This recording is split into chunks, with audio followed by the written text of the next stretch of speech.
শাকিল বৃষ্টির জানাজা ও দাফনের প্রস্তুতি সম্পর্কে বিস্তারিত জানাবেন।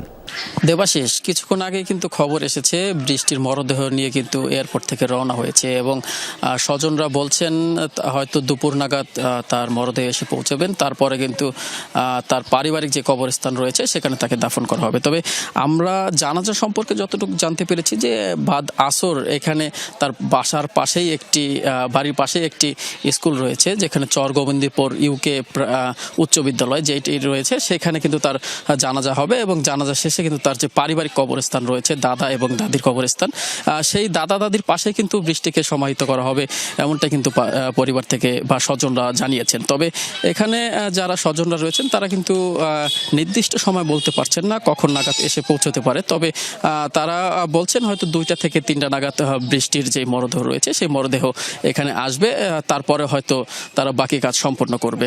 তবে এখানে যারা স্বজনরা রয়েছে তারাও কিন্তু সেই একই দাবি করছেন, বৃষ্টিকে যে হত্যাকারী হত্যা করেছে তার কিন্তু সেই ঘাতকের তারা বিচার দাবি করছেন এবং সেই সুষ্ঠু বিচারটাই তারা দাবি করছেন। বৃষ্টির বাড়িতে এসে আমরা যতটুকু জানতে পেরেছি, বৃষ্টি কিন্তু ছোটবেলা থেকেই ঢাকা থাকতেন এবং সে মেধাবী ছাত্রী হিসাবে সবার কাছেই পরিচিতি ছিলেন এবং যার কারণে কিন্তু সে পিএইচডি ডিগ্রি অর্জন করার জন্যই কিন্তু যুক্তরাষ্ট্রে গিয়েছিলেন। তবে সেখানে এই মর্মান্তিক ঘটনায় কিন্তু যারা স্বজন রয়েছেন, এলাকাবাসী রয়েছেন, তারা কিন্তু বেশ শোকাহত এবং তারা কিন্তু বেশ মর্মাহত। তবে এখানে পরিবারের পক্ষ থেকে সর্বশেষ যতটুকু জানা হয়েছে যে বাদ আসর এখানে যে স্কুলটি রয়েছে সেখানে জানাজা হবে এবং জানাজা শেষে তার পরিবারের যে কবরস্থান রয়েছে সেখানে তাকে সমাহিত করা হবে।